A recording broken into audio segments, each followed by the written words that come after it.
Okay, well, hello, Broadway church family. Pastor Mark here. I'm joined with John McEwen, our pastor to children and families, and we're thankful that we can come together on this Tuesday. No, wait. It's Wednesday. You know what? Labor Day threw me off, and it feels like Tuesday on this Wednesday.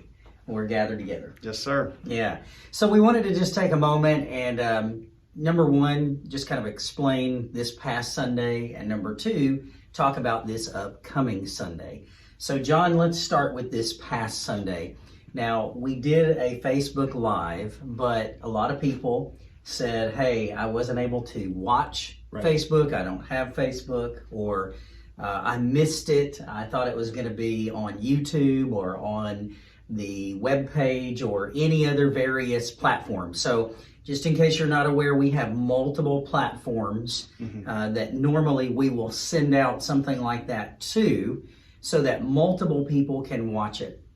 Well, let's just kind of back up a little bit. Let's talk about how all this kind of came about. So last week, we had some staff members realize that they had been exposed to COVID. Now, how they were exposed, I don't really know all the details. And honestly, I mean, there's privacy, regulations and laws and things like that in place.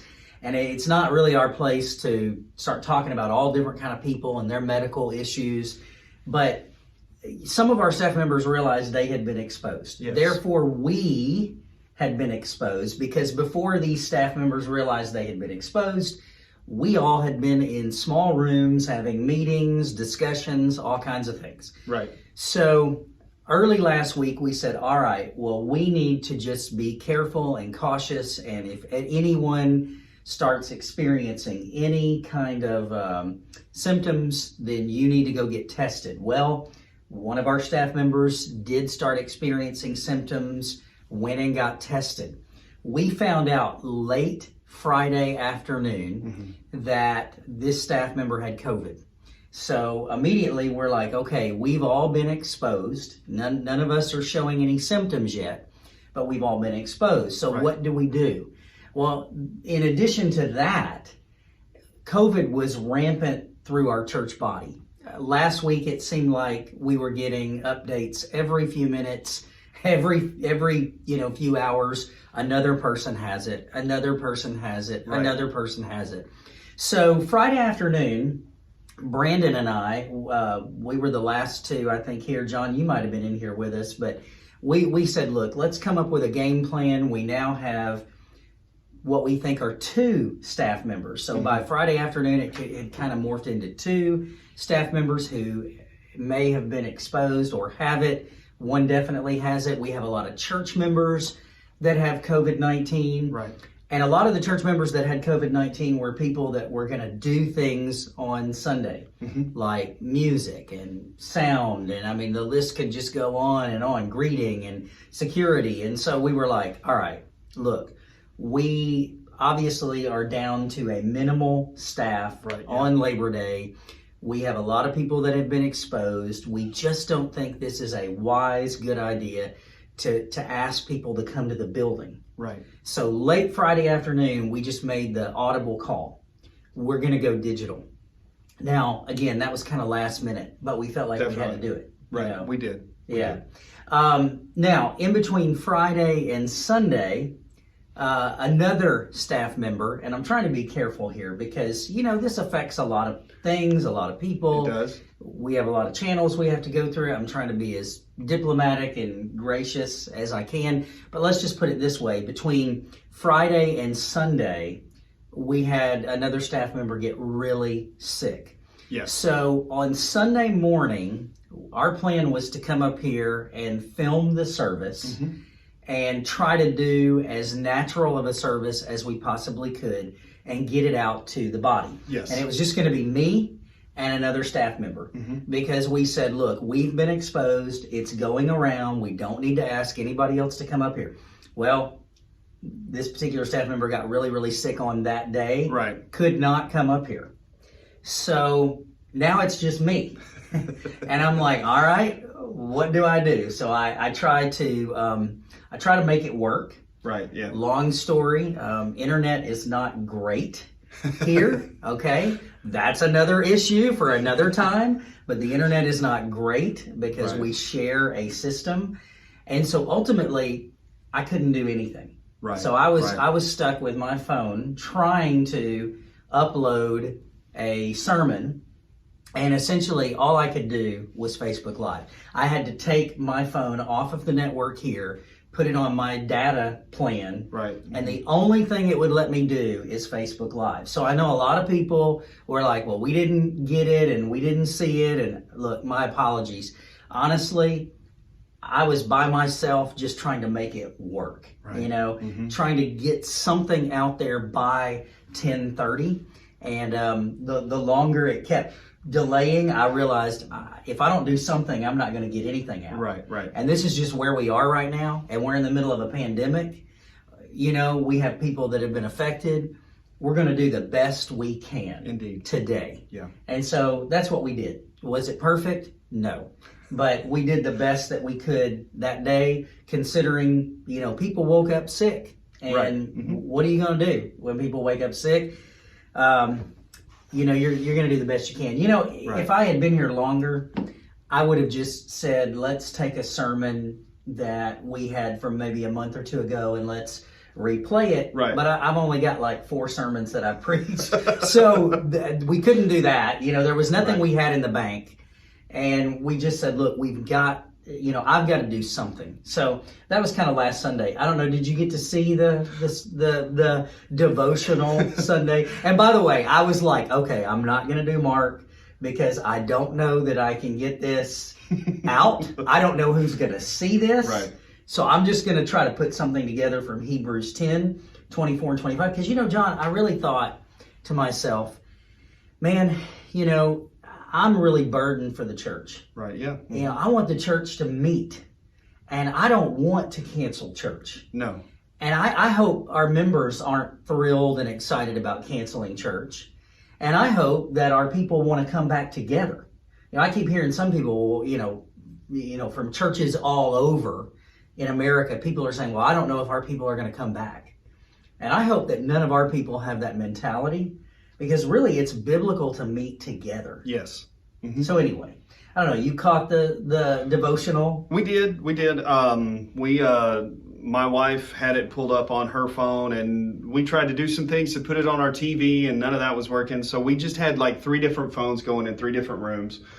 So we caught it. None of our phones ever synced up. So it was really neat to go from room to room and hear the same thing 3 different times. Yeah. But we did see it. And I can tell you that my family is burdened about not being able to do church together. We really want to do that. And I know that a lot of our people really want to come back. We are ready. The statement from churches across the country or from pastors who say, I just don't know if our people are ready yet.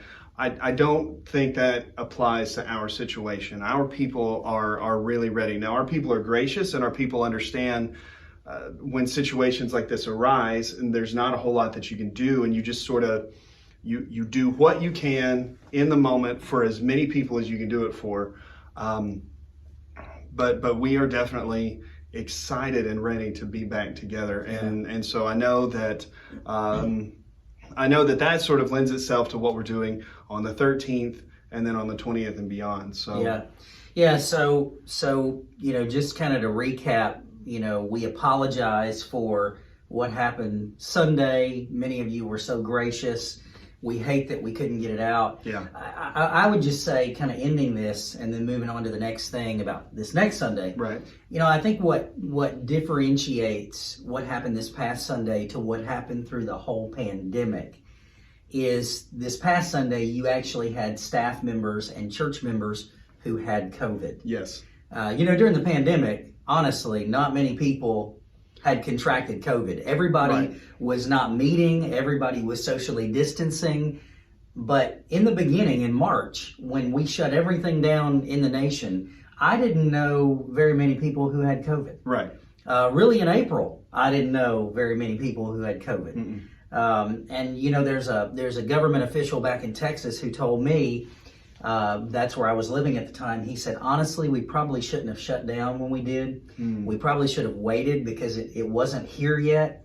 We probably should have shut down in August, September. I think there's a lot of truth to that. So if you say, well, we were able to do online stuff and it didn't botch like this months ago, that's right, because months ago you didn't have people that had it, struggling with it, running fevers, didn't need to be in the same room with one another. I mean, just honestly, I didn't need to be in the room with those. I had been exposed, but I didn't need to be in the room. They didn't need to be in the room. And we didn't need other people in the room. We're like, look, this is all we have right now. We're going to try to make this work. So anyway, let's move on to this Sunday. So we now have at least what we think are 3 staff members who have COVID and a bunch of church members who have COVID. And, there's a time period where you have to get over that and you have to socially distance. We're doing that personally. We're making sure that we're, containing ourselves and staying away from people and working at home and Zoom meetings and all that kind of stuff. We are working. But this Sunday, we just felt, look, even though it would have technically been 10 days since we had been exposed, because we counted it up, we thought, okay, it would technically be 10 days. But since we have 3 staff members who have the potential virus and, they have been exposed and we have been around them and many of our church members, we just think it's a good idea to take one more Sunday because a lot of our people, it would compromise their health. There's people that work in the medical profession. There's people that work in the school profession. I mean, we know that when we gather, it's going to affect a lot of people. So even though this past Sunday didn't work that well, we're better prepared this Sunday. Definitely. And we are going to pre-record the services. It's just going to be 2 people again. So we're not going to ask anybody else to come up here. And we are going to have it on all of our venues and all of our platforms. And we're going to have that out on Sunday at 10:15 a.m. So, Lord willing, I mean, you never know, right? The interweb could fall apart. That's right. But Lord willing that the world keeps spinning, we'll have it pre-recorded. We're going to do it tomorrow, Thursday. Yes, sir. We're going to pre-record the message. I'll be back in Mark. Brandon will be doing music. The good thing is he can do his music. I can do mine, and we can do them at separate times. So we're not around each other. And he's feeling better so that he can actually get up and get out. Bless his heart, and I don't want to say much, but he said, Sunday he had the worst headache, and he literally could not get out of bed. And, nobody planned on that, but we were like, all right, we're gonna make it work. Well, he's better. He's on the mend. He's socially distancing, but we're going to try to get together tomorrow separately, and he'll do music and then I'll do the sermon, and hopefully you can watch it at home. Our hope and prayer is that this is the last time we have to do this. We hope the next weekend in September, 3rd week in September, the 20th. September 20th. That we're back and that we never have to close church again. That's Wouldn't right. that be great? That's right. Amen. Yeah. That's definitely what we're looking for, what we're praying toward. We are just, I mean, as a staff, we want to be here. It's not just our job, but our calling is to minister to people, and it's really difficult to minister to people when you're not around them. Well, and like I felt guilty just for canceling, even though I know some people in some professions would say thank you. Sure. I'm watching all this stuff on television. Like Franklin Graham posted something today, and I saw this morning. He said that there was a guy who had a prayer rally in Seattle in a park. Was going to have a prayer rally over the weekend in Seattle. All right. Well, the government found out about it. And they told him, you can't have a prayer rally in a park outside because it's too dangerous and it's too risky, and we're shutting it down. Right. Now, of course, the argument was, now, wait a minute, in Seattle, you have all these people in the streets. Right.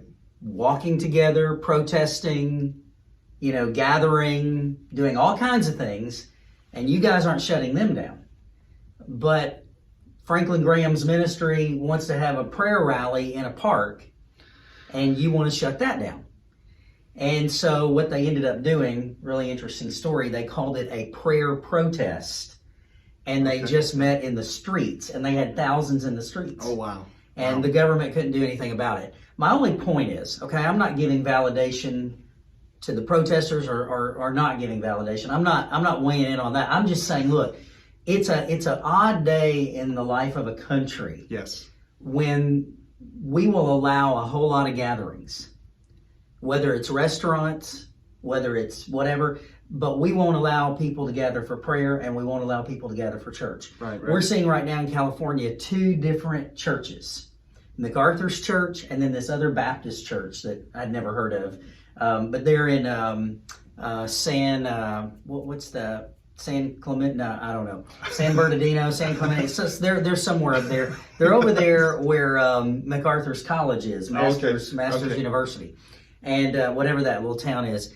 And I've been there, beautiful little suburb. But anyway, they're a Baptist church there. And both of these churches are being targeted by the California government because the government's saying you can't meet. And again, I think I'd kind of be okay with that if there was consistency. Sure. And if there was objectivity across the board. That's not what we're seeing. No. Now, I'm not a conspiracy theorist, but it just seems so odd to me that churches are constantly just being targeted. You can't sing, you can't meet together, but we can all crowd in Jason's Deli, at 1 o'clock on Sunday, and there will be a crowd on 1 o'clock Sunday at Jason's Deli, and everybody will be touching things, right? Because I've seen this happen, or Nukes or wherever. They're all going to be over there, and people touching things. And, the waitress, they always put their hand over your drink and hand it to you like this. And I'm like, what are you doing? I don't know. But that's what they do. That's what they're doing. And nobody's concerned about any of that, but churches. So honestly, in my heart, I'm like, you would have to shoot me to tell me we're not going to meet.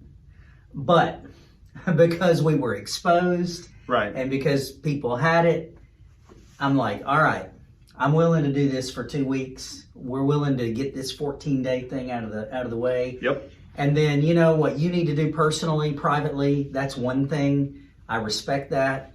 I encourage that. If you need to stay home, stay home. Sure, yeah. But you know what? As long as we can, if we can, keep the doors open, right? Amen. And if 5 people show up, then we'll pray and we'll preach the word, and we'll be a lighthouse, because church is essential. It's essential. And our culture is in a moral free fall. And we know right now, we see it every day, what is wrong is called right, and what is right is called wrong. And I'm telling you, it is a spiritual attack. Yeah, definitely. On our country. Yeah. And John, one of 2 things: Jesus is coming soon, or America is not going to do well, or something's about to happen globally, or we're about to see a great revival. Now, I'm praying for the latter. Right? Definitely. A great revival. 100%. I would love that. There were 3 great awakenings in American history, right before the Revolutionary War, right before the Civil War, and then the 3rd Great Awakening. And these are well documented. Colin Hansen has a book where he documents these great awakenings, these great revivals that happened in America. And, I'm praying that happens again. Amen. But I'm going to tell you, something's going to happen. Either revival is going to happen, or Jesus is coming. Because, man, I just don't know how we can continue in this vein of negativity and hate and evil that we are seeing, and something not be going on. Something not happen, yeah. So it's absolutely essential that we get over this, fight back, open the doors, love each other till Jesus comes. That's right. Hebrews 10, 24, 25. As we see the day approaching all the more, encourage one another, gather together. Amen? Amen. Amen. All right, well, that's our announcement to you. We hope that it's been a blessing and an encouragement. We hope you'll join us online this Sunday, and we'll see you live, Lord willing, on the 20th. Take care.